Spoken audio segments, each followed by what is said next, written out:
He didn't raise his voice. He didn't touch her. But when the Korean Mafia boss asked, "Do you have a boyfriend?" the room went silent, and grown men instinctively stepped back because everyone felt it.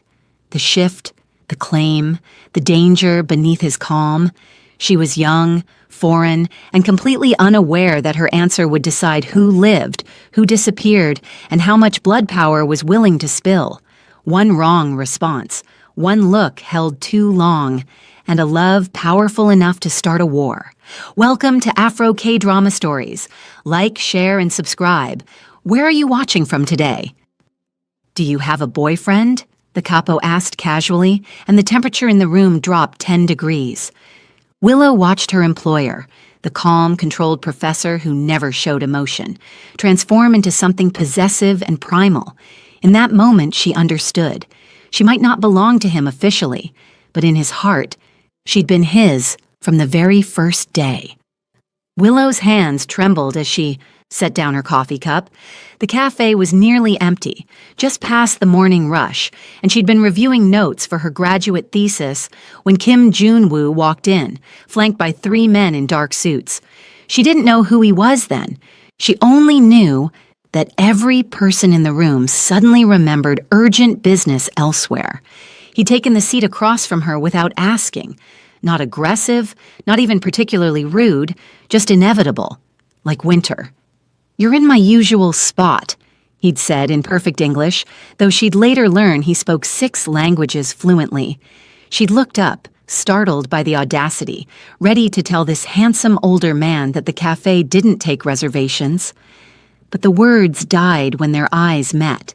His were dark, ancient despite the smooth planes of his face, and they looked at her like he was memorizing something precious he'd been searching for.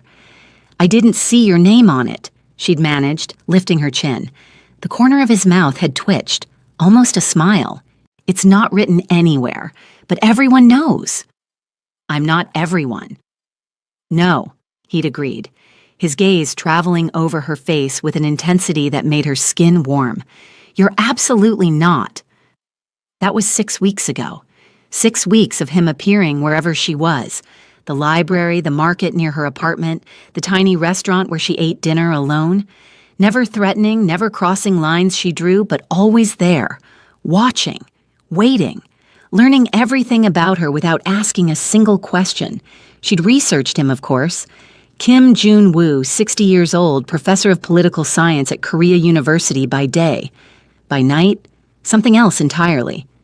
The search results were sanitized, respectful, but the gaps between facts told their own story. Philanthropist, business consultant, the man powerful people called when they had problems that needed to disappear. 2 weeks ago, he'd offered her a job, research assistant for his consulting firm. The salary was obscene, the hours flexible. The office, a penthouse overlooking the Han River. "I can't accept this," she'd said, holding the contract like it might burn her. "Why not?" "Because I don't know what you really want from me." He'd leaned back in his chair, the motion controlled and elegant. "I want you close enough to protect. I want you comfortable enough to smile. I want you to stop eating ramyeon for dinner because you're too proud to let anyone help you." "You've been watching me cook? I've been watching you survive when you should be thriving." His voice had dropped lower. "Let me change that." She should have run. Every instinct screamed danger. But there was something in the way he looked at her. Not like prey, not like a conquest. Like she was the answer to a question he'd been asking his entire life. So she'd signed. And for 2 weeks, everything had been almost normal. She came to the office, did actual research work, and pretended not to notice how his eyes followed her across every room. How? His hand would hover near the small of her back when they walked, never quite touching. How he'd started taking his coffee the way she made it, even though she'd seen him drink it black for years, according to his assistant. Then this morning, Dae-jung had ruined everything. Jun-woo's second-in-command was younger, 40-something, handsome in an obvious way. He'd walked into the office while Jun-woo was on a call, found Willow alone, and smiled like they were old friends. "So, do you have a boyfriend?" he'd asked, leaning against her desk with practiced casualness. "A beautiful woman like you in a new country. Seems impossible you're alone." She'd frozen, pen hovering over her notes. "That's not really appropriate. I'm just being friendly. Boss keeps you locked up in here like treasure. Makes a man curious." Daejong. Junwoo's voice had cut through the room like ice. He'd ended his call, phone still in hand, and the temperature seemed to drop 10 degrees. "I need you in the conference room. Now." The capo had straightened, smile fading. "Of course, young Nim." But the damage was done. All day, Junwoo had been different, colder, more distant. He'd barely looked at her, spoken to her only when necessary. And now, at the end of the day, he'd asked her to stay late. "You didn't answer his question," Junwoo said quietly, still not looking at her. He was signing documents with brutal efficiency, each stroke of his pen precise and controlled. Willow's heart hammered, because it wasn't his business. "Is there someone?" He set down the pen, finally met her eyes. "Back home? Or here?" "No." Something shifted in his expression. Not relief exactly, but a loosening of that terrible tension in his shoulders. "Good. Good." She stood, suddenly angry at his presumption, at how easily he made her feel owned. "You don't get to—" "I know." He rose too, moving around the desk with that predatory grace he tried to hide under expensive suits and academic credentials. "I know I don't have the right. You don't belong to me. We have an employer-employee relationship and nothing more." He stopped 3 feet away, close enough that she could smell his cologne, subtle and expensive, far enough that she had room to breathe. "But if you did have someone," he continued, voice dropping to something raw and honest, "I would pay him whatever he wanted to walk away. I would make him opportunities on the other side of the world. I would do whatever it took to remove him from your life without hurting you in the process." "That's insane." "Yes. No shame in the admission. It is. But I stopped being sane the moment you looked up at me in that cafe and refused to move." Willow's breath caught. This was the truth she'd been avoiding for 6 weeks, the reality behind every coincidental meeting, every generous gesture, every heated look he thought she didn't notice. "I'm 23, she whispered. "You're old enough to know better." His jaw tightened. Old. Enough to know this is inappropriate, unwanted, completely unacceptable. Old enough to know I should fire you, pay you a year's salary, and never contact you again. "Then why don't you?" "Because I'm also old enough to recognize the difference between infatuation and inevitability." He took 1 step closer, still not touching, but she could feel the heat of him now. "And you, Willow dos Santos, are inevitable." Her name in his mouth sounded like a prayer and a curse. She should quit. Pack her tiny apartment, use the money she'd already earned, and go back to Maputo. Back to safety, to simplicity, to a life that made sense. But her feet didn't move. "I need to go," she said instead. He nodded once, stepped back. The loss of his proximity felt like cold water. "My driver will take you home." "I can take the subway." "My driver," he repeated, and there was no room for argument in his tone. "Will take you home. He'll wait outside your building until you text that you're inside safely. He'll do this every night from now on. You can't just—" "I can. I am." His eyes held hers, dark and absolute. "You can quit. You can tell me to leave you alone. You can go back to Mozambique, and I'll make sure you have enough money that you never struggle again. But as long as you're in Seoul, as long as you're within reach, you're under my protection. That's not negotiable." She wanted to argue, wanted to tell him she didn't need his protection, his money, his obsessive attention. But she was tired of ramyeon dinners and threadbare pride, tired of being alone in a country where she'd never quite fit, working toward a degree that might lead nowhere. And God help her, she was tired of pretending she didn't feel it too, that magnetic pull, that sense of recognition when he looked at her, like coming home to a place she'd never been. "Okay," she breathed. His eyes widened slightly. He hadn't expected surrender. Okay. The driver can take me home, but that's all I'm agreeing to. That's enough. The ghost of a smile crossed his face. For now. Later that evening, alone in her apartment, Willow stood by the window and looked down at the black sedan parked across the street. She couldn't see the driver, but she knew he was there. Knew he'd report back to June Woo that she was safe. Her phone buzzed. A text from an unknown number. Sleep well. Lock your doors. I've had security upgraded in your building. JW, she should feel violated, stalked, terrified. Instead, she felt something warm and dangerous unfurling in her chest. Something that whispered maybe it was okay to let someone care. Maybe it was okay to be precious to someone who had the power to keep her safe. Maybe it was okay to fall. The next morning, June Woo wasn't in the office. His assistant, a severe woman named Ms. Park, informed Willow that he was handling business across town and wouldn't return until evening. The relief and disappointment warred in her chest with equal intensity. She threw herself into work, analyzing market trends for what she was increasingly certain was a money laundering operation disguised as international consulting. She should care more about that, should probably go to the authorities. But the numbers were fascinating, and besides, who would believe her? Who would protect her if she tried? Around 2 in the afternoon, Dae-jung appeared in her doorway. "Boss is still out," he said, like it was an invitation. Willow didn't look up from her screen. "I'm aware. I wanted to apologize. For yesterday. I was out of line." Now she did look at him. His expression seemed genuine enough, but there was something calculating behind his eyes. "It's fine. Forgotten." "See? I don't think it is." He moved into the room, uninvited, closing the door behind him. "I think you told him, and I think he's been breathing down my neck ever since. So I need to know. Are you sleeping with him?" The bluntness shocked her. "Excuse me. It's a simple question. Everyone's curious. You appear out of nowhere.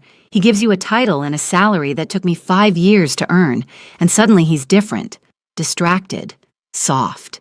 Dae-jung's voice hardened. "So I need to know if you're his weakness or his whore." Willow stood, fury overriding fear. "Get out! I've worked for him for 15 years. 15 years of loyalty, of blood, of things you couldn't imagine in your prettiest nightmares. And then you show up and suddenly I'm nothing." He stepped closer. "So forgive me for wanting to understand what makes you special." The door opened. June Woo stood in the frame, and the air itself seemed to stop moving. He looked at Dae-jung, then at Willow, then back at his second-in-command. His face was utterly calm. "Leave," he said quietly. Dae-jung turned, jaw tight. "Youngnim, I was just—" "Leave this office. Leave this building. Don't come back until I call you." Still quiet, still controlled. "And Dae-jung, if you ever speak to her again, if you so much as look at her, I will forget every year of service between us. Do you understand?" The younger man's face went white. He nodded once and left, brushing past June Woo without another word. The door closed. Silence stretched between them like a living thing. "How much did you hear?" Willow asked. "Enough." June Woo moved toward her, each step measured. "Are you hurt?" "No, just angry." "Good. Anger is useful." He stopped in front of her, close enough that she had to tilt her head back to meet his eyes. "Fear is corrosive, but anger keeps you sharp. He's your friend. He's my employee. There's a difference." His hand came up, hovering near her face, and she realized she was shaking. "May I?" She nodded, not trusting her voice. His palm cupped her cheek, warm and solid, and she leaned into it without thinking. His thumb brushed along her cheekbone, a touch so gentle it made her throat tight. "I'm going to ask you something," he said, "and I need you to answer honestly." "Okay. Do you want to leave? Not just the job, but soul. This life. Me." His voice remained steady, but she saw the fear flickering behind his eyes. "Because I'll arrange it. I'll make sure you're taken care of, that you finish your degree somewhere safe. I'll even arrange for someone to check on you, make sure you're okay, though it will kill me not to be the one doing it." Her heart cracked open. Here was the most powerful man she'd ever met, offering to let her go, offering to destroy himself for her comfort. And she finally understood. This wasn't obsession. This was devotion so complete it included her freedom. "I don't want to leave," she whispered. His eyes closed briefly, relief washing over his features. "Thank God. But I don't understand this. Any of this. You could have anyone. Someone your age, someone who knows your world, someone who isn't you." He said it like it was the simplest truth in the universe. "I don't want anyone who isn't you." Why? Because when you looked at me in that cafe, you saw a man, not a reputation, not a name, not something to fear or use, just a man who was sitting in your seat. His other hand came up, framing her face. "Do you have any idea how rare that is? How precious?" She was crying now, tears sliding over his thumbs. "I'm scared." "Of me? Of this? Of how much I want to let you catch me?" "Then let go," he murmured. "I promise I won't drop you." The kiss was inevitable. He leaned in slowly, giving her every chance to pull away, but she met him halfway. His lips were soft, careful, asking permission with every small movement. She opened for him, and his control slipped just slightly. The kiss deepened, his hand sliding into her hair, her fingers gripping his suit jacket. When they finally broke apart, both breathing hard, he rested his forehead against hers. "I'm too old for you," he said. "I know. I'm dangerous. My life is dangerous. I know. You deserve someone better. Someone clean, someone safe, someone who could give you a normal life." "I know." She pulled back just enough to meet his eyes. "Are you finished trying to talk me out of this?" A real smile this time, transforming his face into something younger, lighter. "For now." "Good." She kissed him again, brief and sweet. "Because I haven't been able to concentrate on anything but you for 6 weeks, and it's really affecting my productivity." He laughed, the sound rusty like he didn't do it often. "Can't have that. I pay you too much for distraction." The moment shattered when his phone buzzed. He glanced at it and his expression went cold and professional again. "I have to take this." "Okay." But he didn't move, didn't let her go. "Come with me to the meeting. I want you close." "Junwoo, I know it's unreasonable. I know it's excessive. But after what just happened..." His jaw tightened. "I need you where I can see you. Please." She should say no, should establish boundaries, maintain some independence, but the raw need in his voice undid her. "Okay." His relief was palpable. "Thank you." The meeting was in a restaurant that probably cost more for one meal than her apartment cost for a month. Private room, 3 men in suits even more expensive than Junwoo's. They spoke in rapid Korean, too fast for her limited vocabulary, but she caught names and numbers. Business, all business. Junwoo kept her close, his hand occasionally brushing hers under the table, a reminder that even in this world of power and danger, she was his anchor, his reason for staying human. When it ended, one of the men, older, silver-haired, with eyes like a shark, looked at Willow for the first time. "Is this your new weakness, Junwoo?" he asked in English. "How much should I offer for her?" The room went silent. Junwoo's voice, when he spoke, could have cut steel. "Chairman Beck, you should leave now." "I'm simply curious. You've never brought a woman to business before. Must be special. Must be expensive." The older man smiled. "Everything has a price." "Not her. Everyone. Not her." Junwoo stood, and suddenly, he wasn't a professor or a businessman. He was something ancient and lethal. Walk away while you still can. Chairman Bayek studied him for a long moment, then laughed. "I see. Finally, after all these years, someone got under your skin." He stood, buttoning his jacket. "She'd better be worth what you're about to lose." The threat hung in the air even after he left. The other two men exchanged glances and followed quickly. Willow's voice was small. "What did I just cost you?" "Nothing that matters." Junwoo pulled out his phone, typing rapidly. "But we need to go, now." The penthouse was different at night. Floor-to-ceiling windows revealed Seoul spread out like scattered diamonds, but Willow couldn't appreciate the view. Junwoo was on his third phone call in 20 minutes, speaking Korean too quickly for her to follow, his free hand running through his hair in a gesture. That told her everything was falling apart. She'd caused this. One dinner meeting, one uncomfortable question, and suddenly his carefully built empire was shaking. When he finally ended the call, the silence felt oppressive. "Tell me the truth," she said. "What happens now?" He turned from the window, and in the dim lighting, he looked every one of his 60 years. Tired, worn, but still devastatingly handsome. "Chairman Beek controls shipping routes I need. Without his cooperation, 3 of my largest operations become impossible." Operations meaning things you're better off not knowing details about. He moved to the bar, poured himself whiskey, didn't drink it. "He's going to push, test how far I'll go to protect you." "Then let me go." The words physically hurt. "I'll leave Seoul tonight. You can tell him I meant nothing, that I was just—" "Don't." His voice cracked like a whip. "Don't you dare suggest that you mean nothing. But your business can be rebuilt, rerouted, replaced." He crossed to her, the glass abandoned. "You cannot, do you understand? There is no replacement for you." Willow's breath hitched. "You barely know me.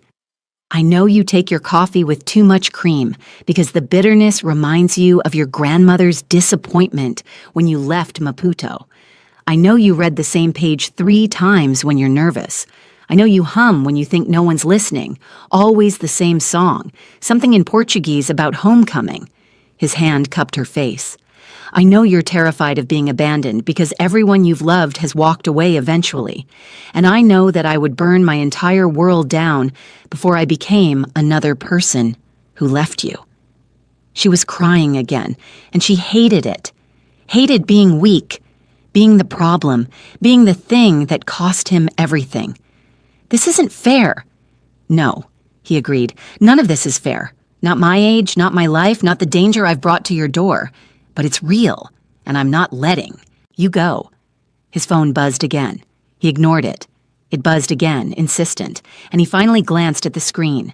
His expression went carefully blank. "What is it?" "Daejung." He showed her the text. "Hyungnim. Chairman Beck's men are asking questions about her. Her apartment building, her schedule, her friends. You need to see this." Below was a photo. Willow's apartment door, slightly ajar, the lock visibly damaged. Her blood went cold. My apartment? Junwoo was already moving, phone to his ear, barking orders in Korean. Within minutes, a plan materialized.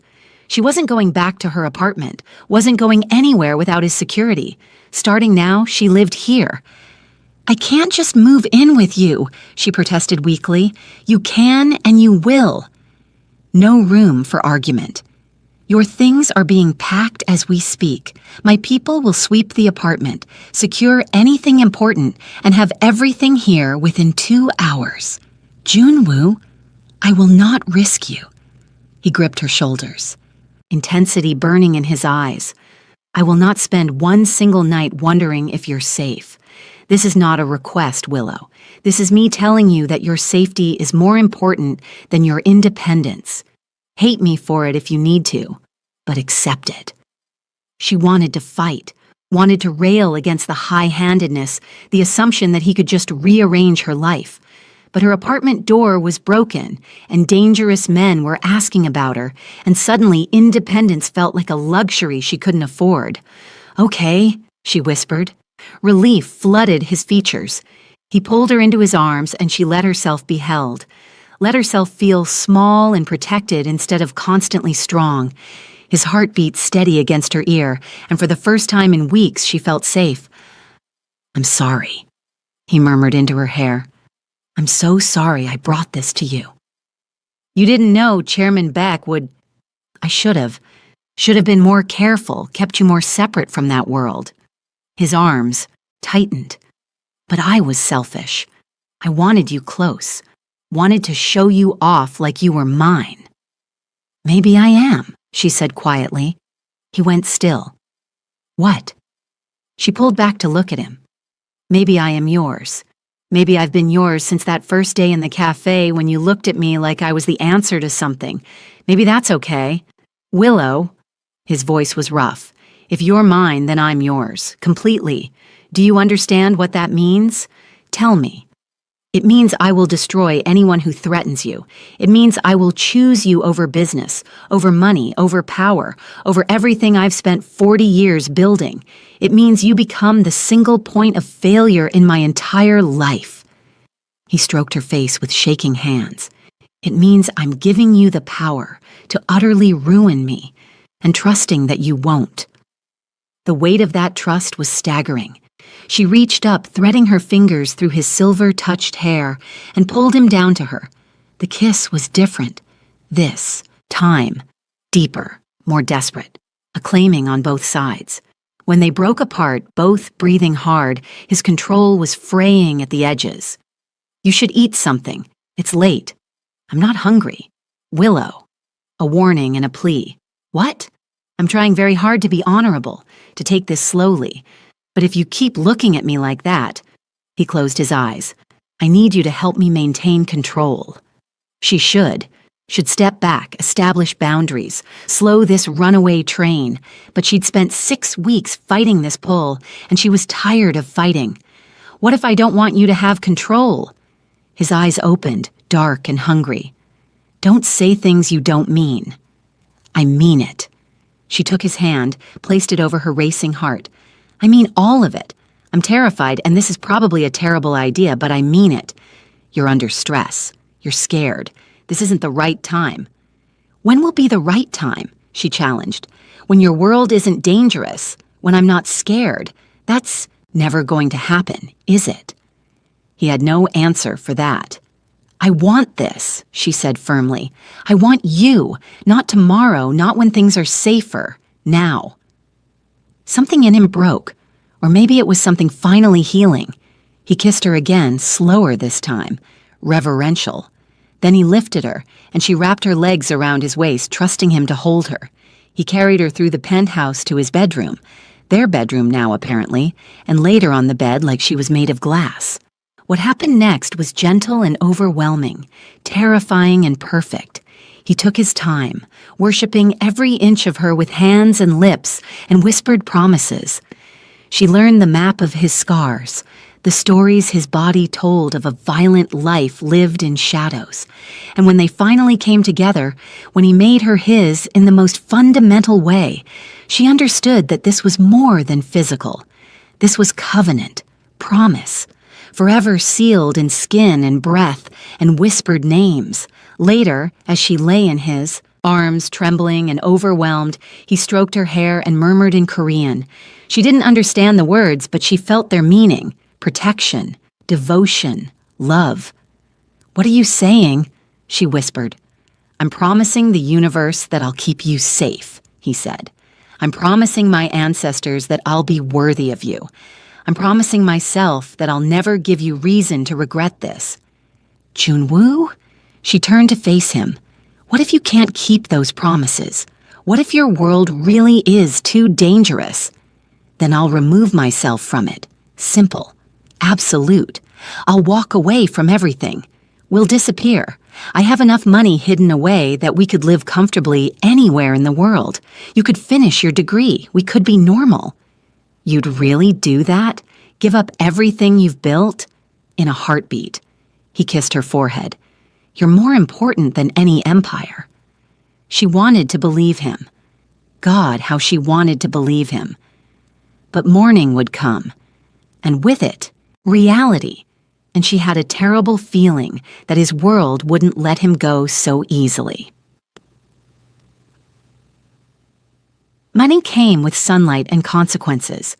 Willow woke alone in the massive bed, Junwoo's side already cold. She found him in his office, 3 phones, 2 laptops, and a controlled fury that made the air crackle. What's wrong? She'd pulled on one of his shirts, and his eyes tracked the movement before returning to his screens. Dae-jung is missing. Her blood chilled. Missing how? He didn't come home last night.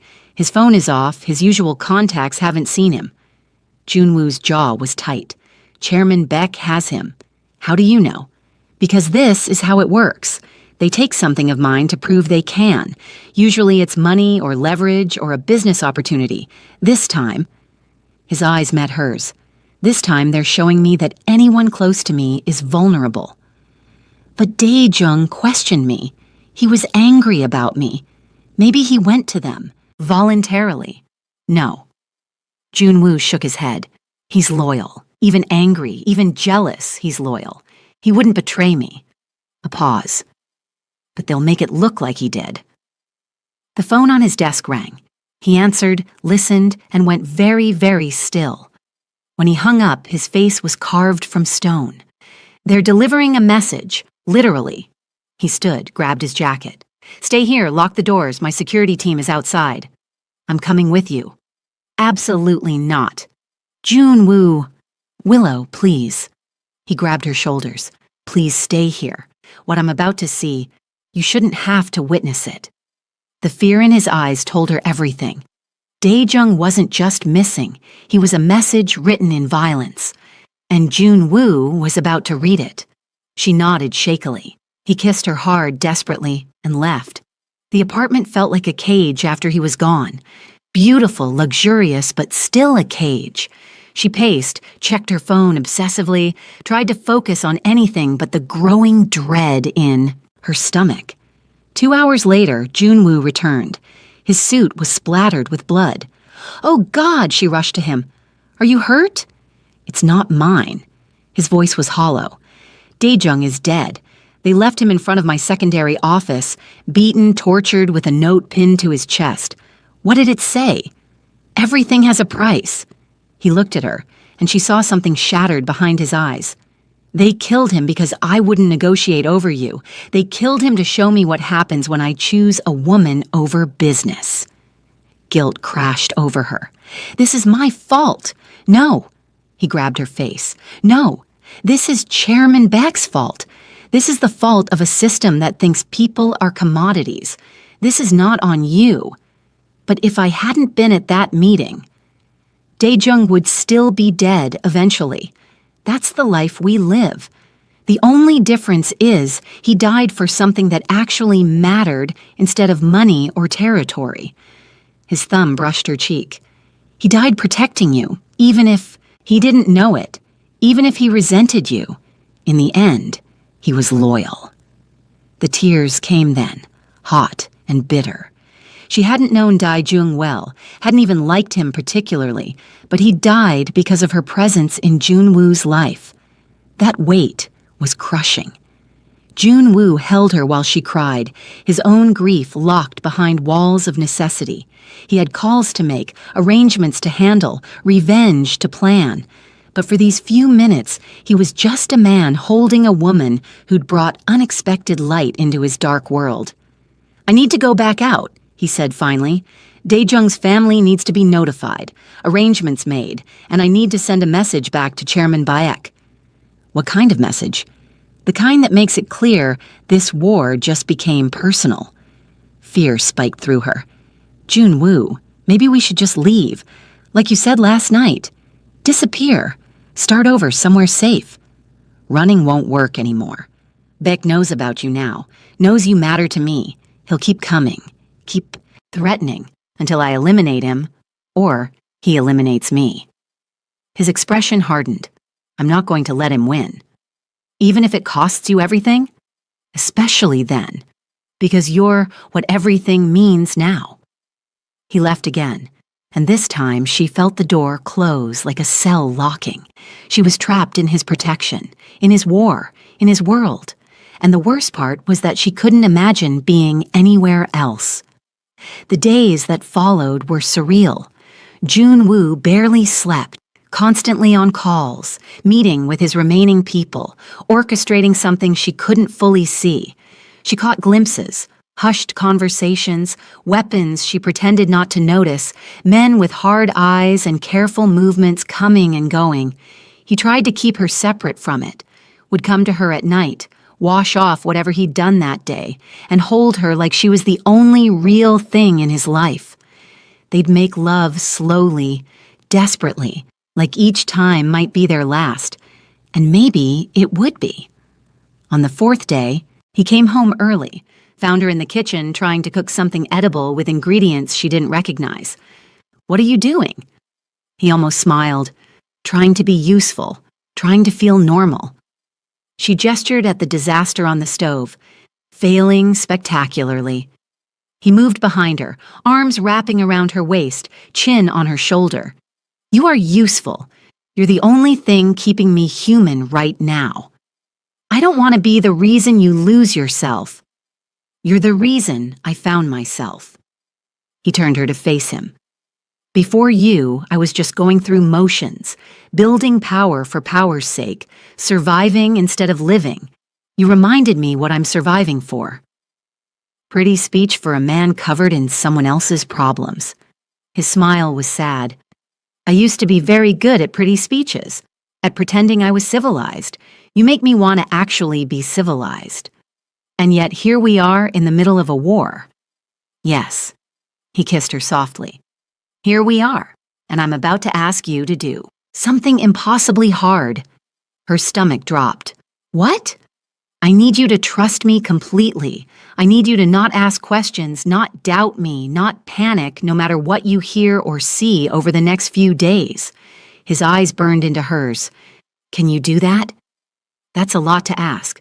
"I know, but I have a plan to end this, to make you safe, to neutralize Beck, to get us out of this with minimal bloodshed. But it requires you to trust me even when it looks like I'm doing the wrong thing." Every instinct screamed warning, but she looked at this man, this dangerous, devoted, impossible man, and made a choice. "Okay, I trust you." Relief and something like pain crossed his face. "Thank you." He kissed her forehead. "I promise I'll explain everything when it's over. But for now, just know that everything I do for you." That night, he held her tighter than usual, made love to her with an intensity that felt like goodbye. And when she finally fell asleep, exhausted and sated, she didn't hear him leave. She woke to an empty apartment and a note. "Don't leave. Don't call me. Don't panic. I love you." JW for 2 days she heard nothing. No calls, no texts, no news. The security team outside wouldn't tell her anything. She was trapped in luxury with nothing but her fear and imagination. On the third day, her phone buzzed. Unknown number. Against all Junwoo's instructions, she answered. "Miss Dos Santos." A woman's voice, professional, cold. "This is Seoul Metropolitan Police. We need you to come to the station immediately regarding Kim Junwoo." Her world tilted. "What happened? Is he hurt?" "Please come to the station. We'll explain everything." The line went dead. The police station was exactly like the ones in movies. Harsh fluorescent lights, gray walls, the smell of burnt coffee and desperation. Willow sat in an interrogation room, hands shaking, while 2 detectives watched her with expressions she couldn't read. "When did you last see Kim Junwoo, the older one?" asked in accented English. 3 days ago. He left in the middle of the night." "And he didn't tell you where he was going?" "No." She gripped her hands together. "Please, just tell me what happened. Is he hurt?" The detectives exchanged glances. The younger one leaned forward. "Miss Dos Santos, what do you know about Mr. Kim's business activities?" "He's a consultant and a professor." "And that's all?" She met his eyes. "That's all he's told me. But you suspect more." Of course she suspected more, but admitting that felt like betrayal. "I want to see him, or I want to call a lawyer, or both." "Mr. Kim is currently in custody," the older detective said. "He's been charged with multiple crimes, including racketeering, money laundering, and conspiracy to commit murder." The room spun. "That's impossible. Is it? Or is it exactly what you've suspected all along?" The younger detective pushed a folder across the table.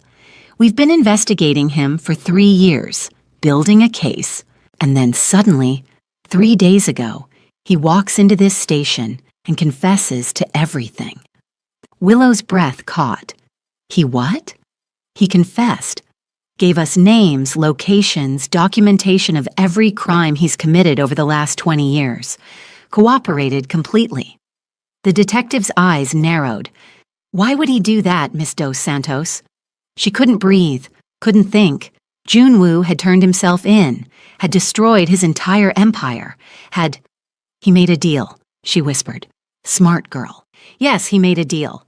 Full cooperation and testimony against his associates in exchange for reduced sentencing and immunity for certain parties. The detective tapped the folder. You're one of those parties, along with several lower-level employees who didn't know the full scope of his operations. He protected you all. How long? Her voice cracked. How long will he be in prison?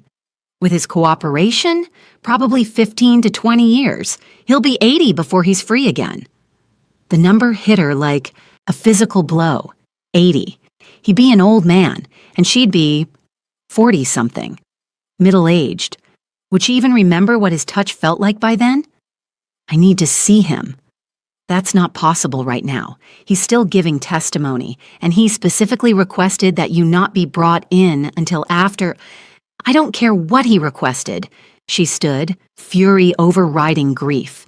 He doesn't get to make that choice for me. I need to see him, now. The older detective studied her for a long moment.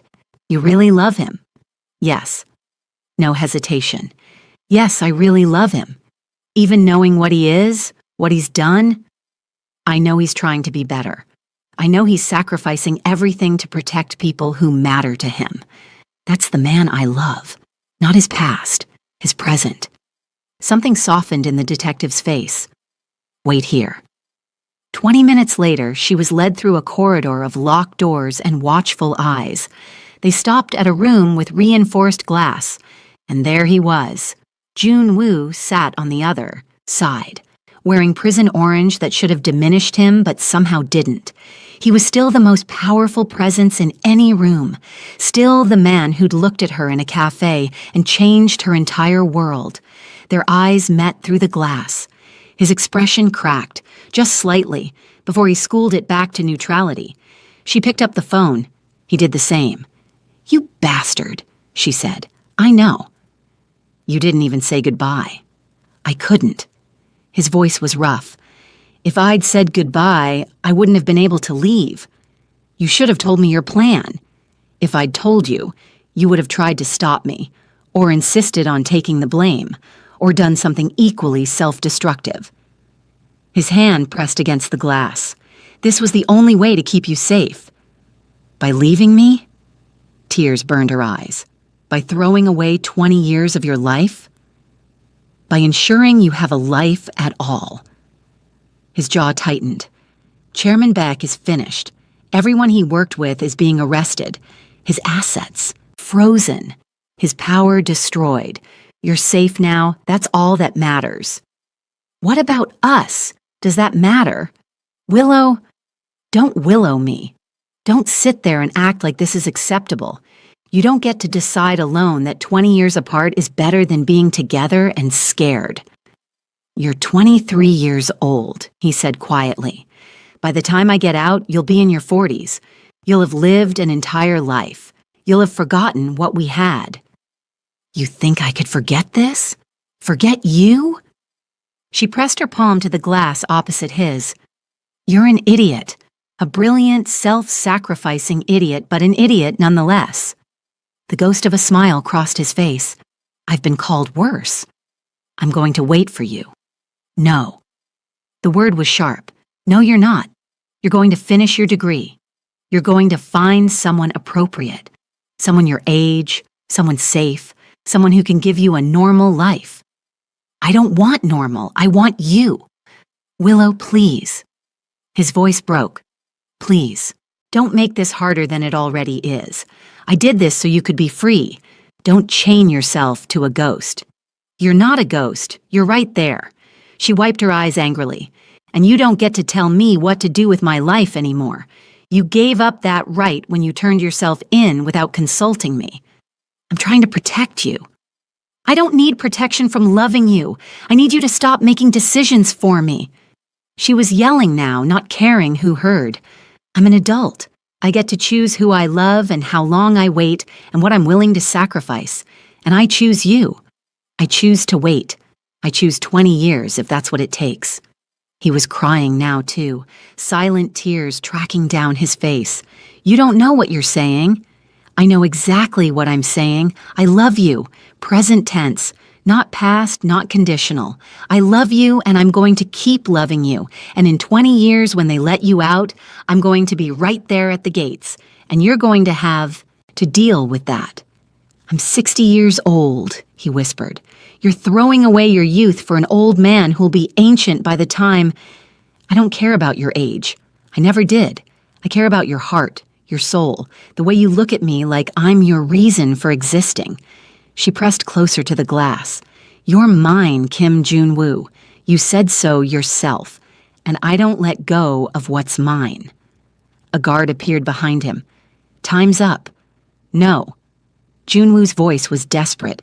Please, just a few more minutes. I'll be back tomorrow, Willow said quickly, and the day after that, and every day they'll let me. You understand? He nodded, unable to speak. I love you, she said. Don't you dare forget that. I love you, he managed.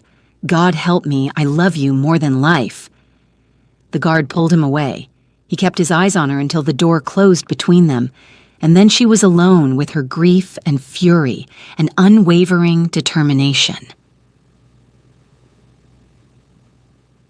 The weeks that followed were brutal.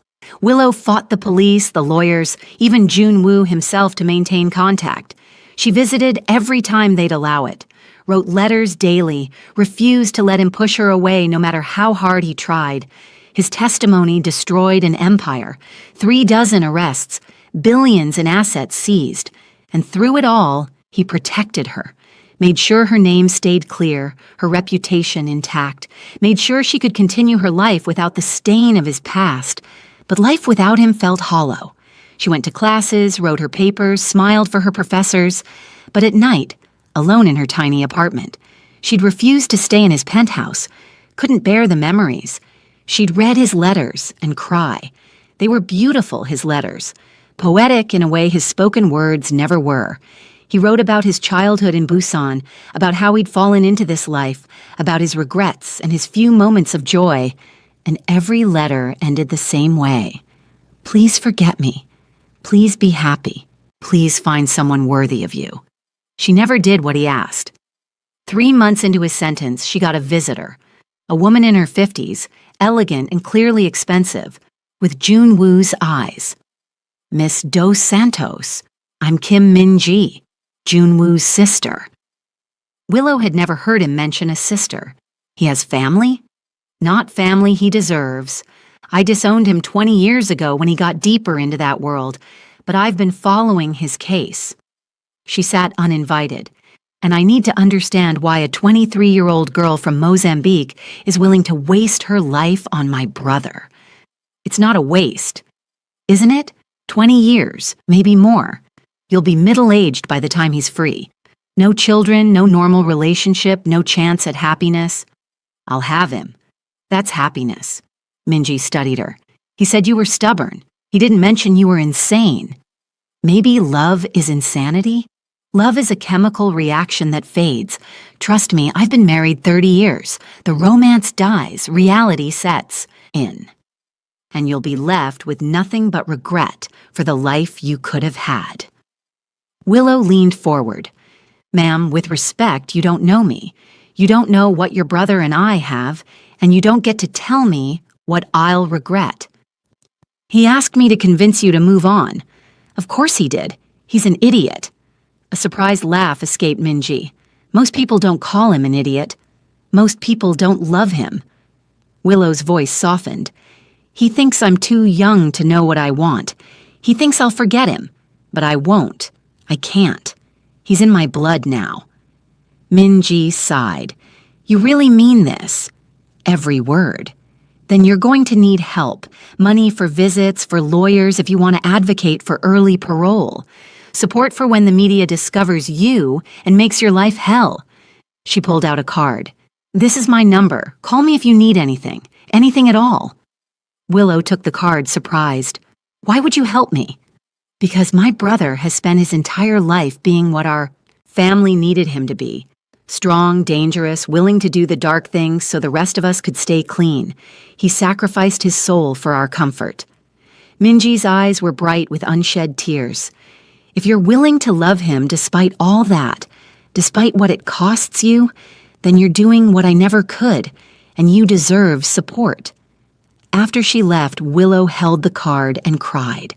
For Junwoo, for herself, for the impossible situation they'd found themselves in. But beneath the grief was steel. She would survive this. They would survive this. She just had to be strong enough for both of them. 2 months into his sentence, Willow got her master's degree. She wore her cap and gown and smiled for photos, and all she could think was that Junwoo should be there.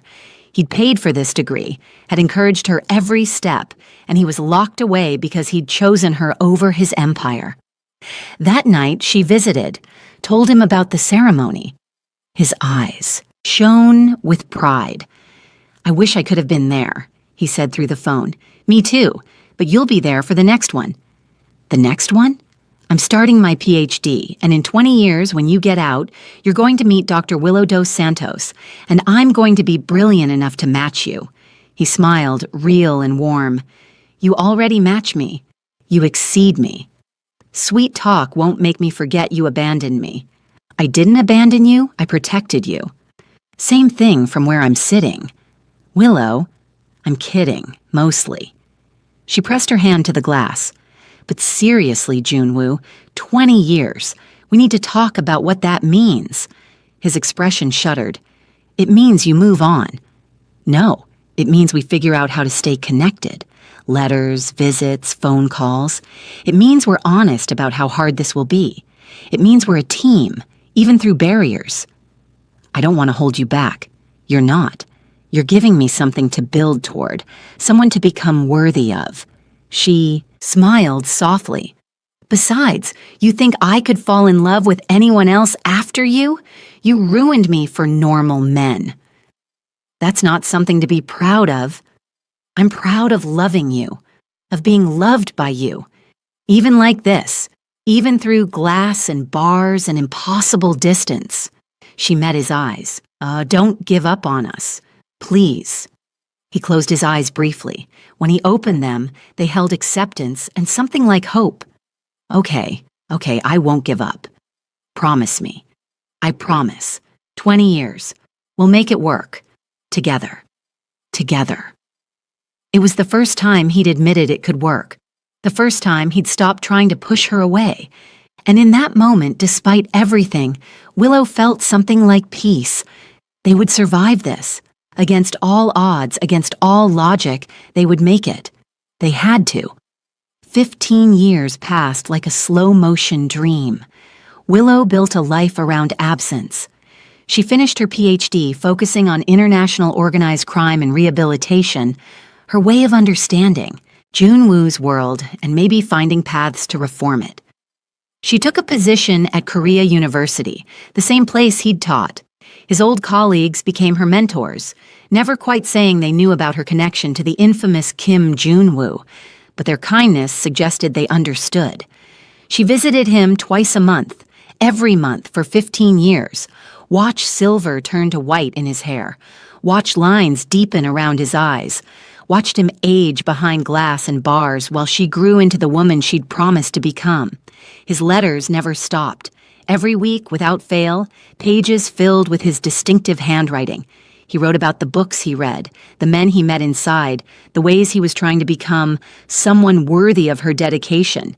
He took classes, got multiple degrees, learned to paint, anything to fill the endless hours and become more than the man who'd confessed to terrible things. He still tried to push her away sometimes. Every time she mentioned turning down a date or avoiding romantic complications, he'd write back begging her to reconsider, to find someone who could give her everything he couldn't. She never listened. Minji became her closest friend. The sister who'd once abandoned Junwoo now showed up for Willow every time grief threatened to overwhelm her. Birthday dinners, holiday celebrations, someone to call at 3 in the morning when the loneliness felt unbearable. "You're really going to do this," Minji said one evening over wine. They were celebrating Willow's 38th birthday, a milestone that felt both impossible and inevitable. "Wait the full 20 years. Did you doubt me? Every day for the first 5 years. Then I realized you're more stubborn than he is." Minji refilled their glasses. "He doesn't deserve you." "Probably not, but I don't love him because he deserves it. I love him because I can't help it." Romantic idiot. Absolutely. Willow smiled. "But I'm his romantic idiot. That counts for something." The next day, she got a call that changed everything. Junwoo's lawyer, a sharp woman named Kim Sun-hee, who'd been fighting for his early release for years, had news. The parole board is reconsidering his case. With his cooperation, his behavior inside, his rehabilitation efforts, they're thinking 5 years off his sentence. Willow's heart stopped. 5 years. He could be out in 6 months. But Sun-hee hesitated. "There's a complication." "What complication?" "Chairman Bayek's son has been making noise, threatening to block the parole. Apparently he blames Junwoo for his father's death. The old man had a heart attack in prison 5 years ago. He's been building political pressure, calling in favors. Can he actually stop this? Maybe he has connections. But more concerning is what he might do if the parole goes through. There are rumors he's planning revenge." Cold fear settled in Willow's stomach. After 15 years, the empire is gone. Junwoo isn't a threat anymore. Revenge doesn't care about logic. It cares about satisfaction. Sun-hee's voice was grim. "I wanted to warn you. If he gets out, both of you will need to be careful." That night, during her visit, Willow told Junwoo everything. She watched fear and hope war in his expression. 5 years early, he whispered. "I could be out this year. We could be together this year." "Willow, if Beck's son is making threats..." "I don't care. We've waited 15 years. I'm not waiting 5 more because some spoiled heir wants vengeance. You should care. You should be terrified. This is exactly why I tried to make you leave all those years ago. And I didn't leave then. I'm certainly not leaving now when we're so close." She pressed her hand to the glass, and he mirrored the gesture. "We're going to fight this. Together. Whatever it takes." "You've become fiercer," he said softly. "When I met you, you were all soft vulnerability. Now you're steel. You made me steel. You taught me that love is worth fighting for. I wish I'd taught you to fight for someone safer. Too late now. You're stuck with me." A real smile crossed his face. There are worse fates. The parole hearing was scheduled for 3 months later. 3 months of preparation, of testimony, of Sun-hee working miracles. Willow wrote letters to the board. Minji used her family connections. Even some of Junwoo's former associates, the ones who'd been protected by his testimony and gone straight, wrote supporting his release. And all the while, whispers grew about Bayek's son, about threats and plans, about danger circling closer. The night before the hearing, Willow couldn't sleep. She lay in her apartment, larger now, comfortable, but still missing the one thing that mattered, and thought about tomorrow, about the possibility that Junwoo might actually walk free, that she might get to touch him without glass between them, that 15 years of waiting might finally end. Her phone buzzed. "I text from an unknown number. Leave the hearing tomorrow. If you're there, you'll regret it." A friend. Her blood ran cold. She forwarded it to Sun-hee, who called immediately. "We're involving the police. This is a direct threat."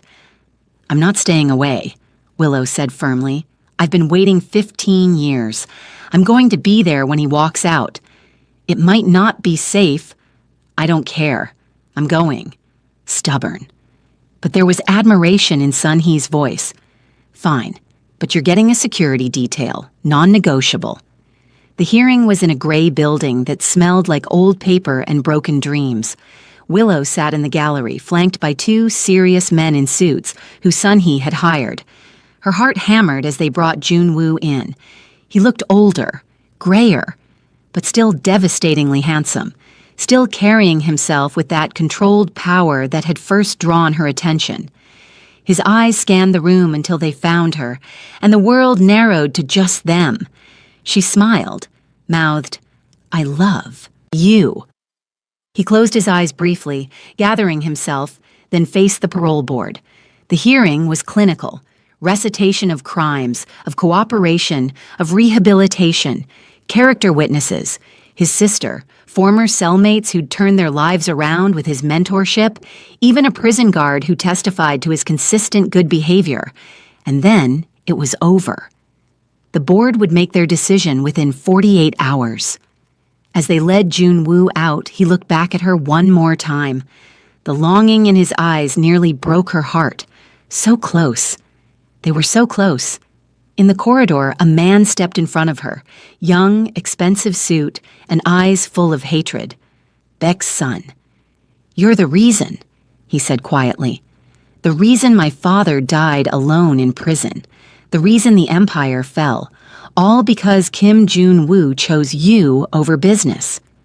"Your father made his own choices," Willow said, voice steady despite her racing heart, "including the choice to kill an innocent man." "My father was a king. Your lover destroyed him.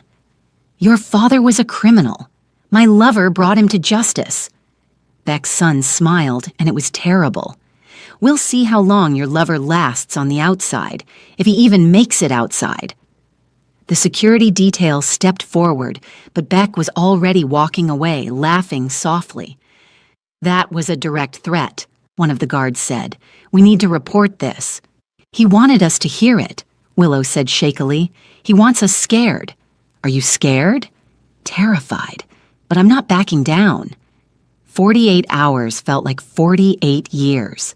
Willow jumped every time her phone rang. Couldn't eat, couldn't sleep, just paced her apartment and waited. Finally, Sun-hee called. "He's approved. Junwoo is getting early parole." Willow's knees went weak. When? 2 weeks. They're processing paperwork, ensuring conditions are met. 2 weeks, and he's free. 2 weeks, 14 days, 336 hours. After 15 years, 2 more weeks should feel like nothing. Instead, they felt eternal. Junwoo called her that night, one of his rare permitted phone calls. "I heard the news." 2 weeks, she whispered. 2 weeks. His voice was rough with emotion. "Willow, I need you to promise me something. Anything. If something happens to me, if Beck's son makes good on his threats, I need you to run. Leave Korea. Go back to Mozambique or somewhere else safe. Don't try to avenge me, just survive. Nothing is going to happen to you. Promise me anyway. Junwoo, please, I need to know you'll be safe. That's all I've ever needed." She closed her eyes against tears. "I promise. But you're going to be fine. We're both going to be fine." "I hope so. God, I hope so." The 2 weeks crawled by with agonizing slowness.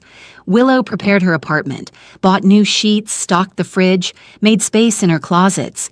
15 years of living alone had taught her independence, but she was ready to unlearn it, ready to share her space, her life, her everything with him. Minji helped her plan. "You know he's going to be different, right? Prison changes people." "I know, I'm different too.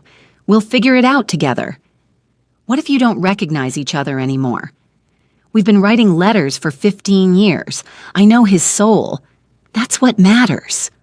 "Romantic idiot," Minji said fondly. "But I'm happy for you, for both of you." The night before his release, Willow couldn't sleep. She lay awake imagining tomorrow, imagining finally touching him without barriers, imagining bringing him home, imagining all the tomorrows stretching ahead of them. Her phone buzzed at 3 a.m. Sun-hee. "There's been an incident at the prison. Someone attacked Junwoo. He's in the hospital." The world stopped. "How bad?" "I don't know yet. I'm heading there now. Meet me at Seoul General. The hospital was chaos. Guards everywhere. Police taking statements. And somewhere in this building, Junwoo was hurt because of her.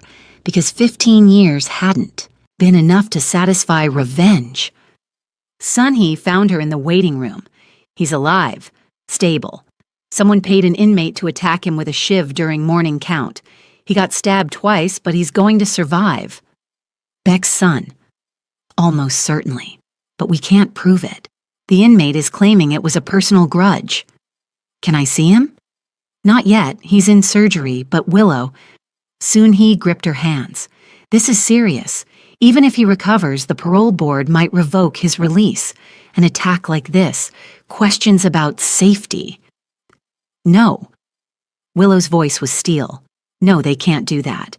He was the victim. He didn't do anything wrong. I know, I'm going to fight it, but you need to prepare for the possibility that...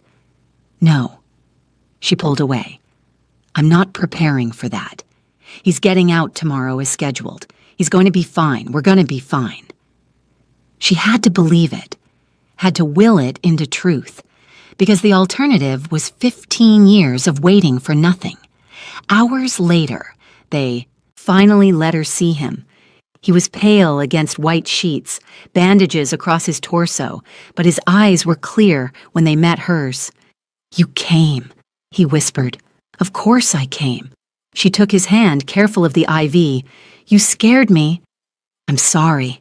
I should have been more careful. This wasn't your fault. Everything is my fault. My past, my choices, my enemies. His grip tightened on her hand. You should have listened to me 15 years ago. Should have run when you had the chance. Stop. She leaned close, pressing her forehead to his. Stop trying to push me away. It didn't work then. It won't work now. Willow, I almost died. Tomorrow I was supposed to walk out and start a life with you, and instead I almost died. What kind of future is that? The kind where we're together. That's all that matters. You deserve better. I deserve you. The real you. The man who sacrificed everything to keep people safe. The man who spent 15 years becoming someone worthy of freedom. That's who I deserve. Tears tracked down his face. I'm going to be 80 years old and you're going to still be young and beautiful and wondering why you wasted your life on me.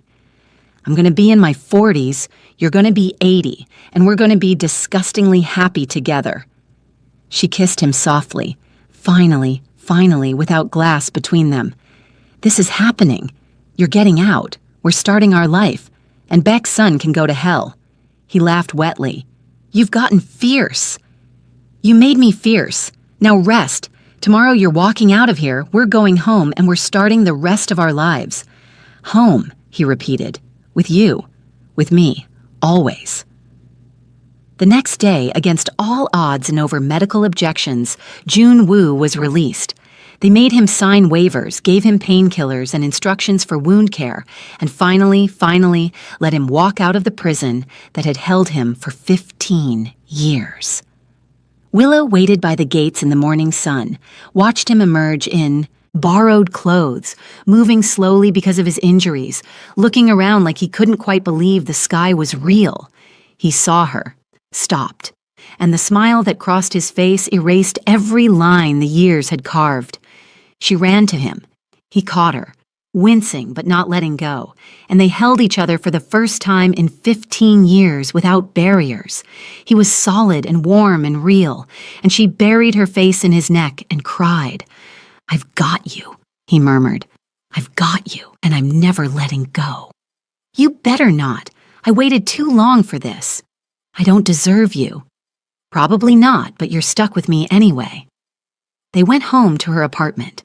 He looked around at the space she'd built, saw the photos on her walls, including several of him from before prison, and the books on her shelves.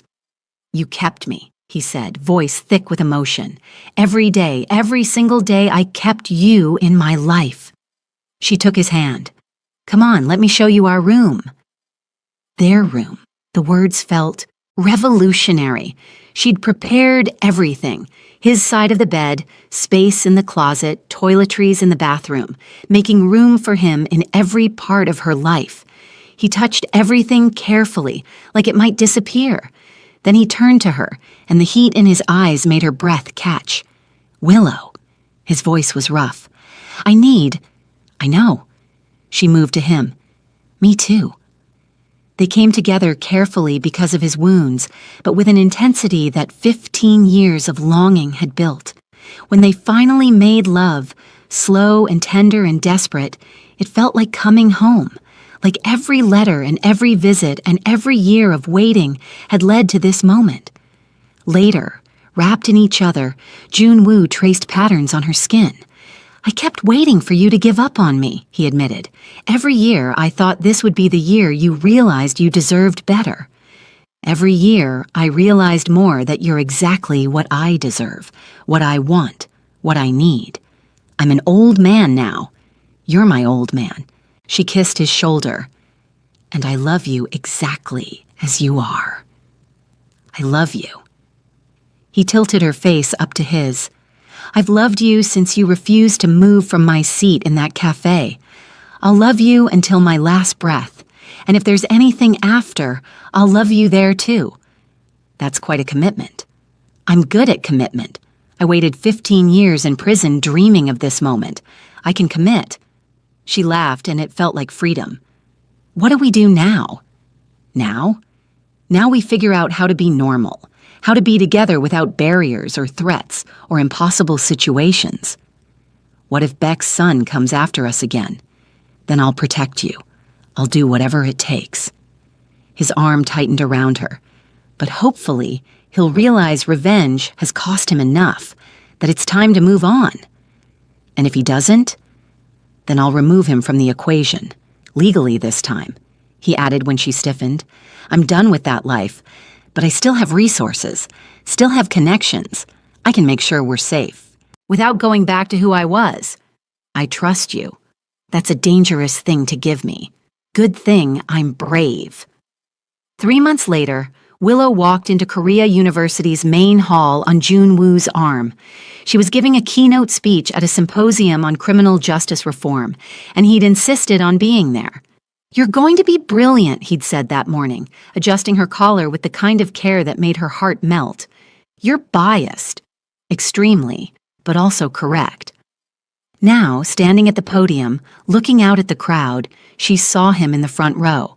75 years old, hair completely white, but still the most striking man in any room. Still looking at her like she hung the moon. She began her speech about rehabilitation, about second chances, about how the justice system could evolve. And as she spoke, she caught his eye and smiled. They'd made it. Against every odd, through every obstacle, they'd built something real and lasting. Her career flourished. His parole, conditions were slowly relaxing. They'd bought a small house outside Seoul, filled it with books and art and the kind of quiet happiness that came from weathering storms together. Beck's son had vanished to the States, apparently deciding living well was better than revenge. Or maybe he'd finally understood that some battles couldn't be won. After the speech, after the applause and congratulations, Junwoo took her hand. "Proud of you," he murmured. "Proud of us." "Yes, proud of us." That night at home, he pulled out a small box. "Junwoo, I should have done this 15 years ago, should have asked properly before everything went to hell, but I'm asking now." He opened the box, revealing a simple, beautiful ring. "Willow dos Santos, will you marry me? Will you make official what's been true for years? Will you be mine, publicly and legally and forever?" She was crying again, happy tears this time. "Yes, God, yes." He slipped the ring on her finger, and it fit perfectly. Like everything between them, unlikely, impossible, but absolutely right. 6 months later, they married in a small ceremony with Minji and a handful of close friends. Nothing fancy, nothing public, just two people who'd fought for 15 years to be together, finally making promises in front of witnesses. And 1 year after that, Willow discovered she was pregnant. "That's impossible," she said, staring at the test. "I'm 41, you're 76. This shouldn't—" "Apparently, we're very stubborn about defying odds," Junwoo said, looking at the test with wonder. "A baby. We're having a baby. Are you okay with this? I know we didn't plan—" He kissed her, silencing her doubts. "I'm more than okay. I'm overwhelmed, terrified, ridiculously happy." Their daughter was born on a spring morning, tiny and perfect and already loved beyond measure. They named her Min-hee, after Junwoo's sister who'd become Willow's anchor through the hardest years. Holding his daughter, Junwoo cried for the first time in decades. "I never thought I'd have this," he whispered. "A family, a normal, beautiful family." "Nothing about us is normal," Willow said from the hospital bed, exhausted and radiant. "No, but it's ours." He kissed his daughter's forehead. "And it's perfect." Years later, when Min-hee asked how her parents met, Willow smiled and said, "Your father sat in my seat at a cafe and refused to move." That's it. That's everything. Sometimes love starts with someone being stubborn about exactly the right thing. Junwoo, now in his 80s but still sharp and present, added, "Your mother taught me that some things are worth waiting for, worth fighting for, worth sacrificing everything to protect." "Like family?" "Like family," he agreed. "Like love. Like the impossible becoming possible if you're brave enough to hold on." Their daughter grew up knowing her father had a complicated past, that he'd spent years in prison for terrible things he'd done to protect people he loved. But she also knew he'd become someone better, someone who proved that people could change, could grow, could find redemption. And every day Willow watched Junwoo with their daughter and felt grateful for every stubborn choice she'd made, for refusing to leave when logic said she should, for waiting when everyone told her to move on, for loving impossibly and completely until impossible became real. On their 20th wedding anniversary, 35 years after that first meeting in a cafe, they sat on their porch watching the sunset. "No regrets?" he asked softly. "Not one," she said. "You. Only that I didn't ask you to keep my seat warm instead of taking it." He smiled. "Would have saved us a lot of trouble." She laughed. "But what a beautiful trouble it was." "Beautiful trouble," he agreed. "The very best kind." And as the sun set over Seoul, painting the sky in impossible colors, two people who'd fought 15 years to be together held hands and knew they'd choose each other again in every lifetime, through every obstacle, forever. Because some love stories don't make sense. Some love stories defy every odd. Some love stories require sacrifice and patience and the stubborn refusal to let go. But those are the love stories that last. Those are the ones worth everything. The end final message. Love isn't about perfection or convenience. It's about choosing someone every day, even when everything else tells you to walk away. It's about patience, sacrifice, and the courage to wait for what truly matters. Sometimes the greatest act of love is simply refusing to give up on someone, even when the world says it's impossible. True love doesn't ask you to be reasonable. It asks you to be brave. Please like, share, and subscribe.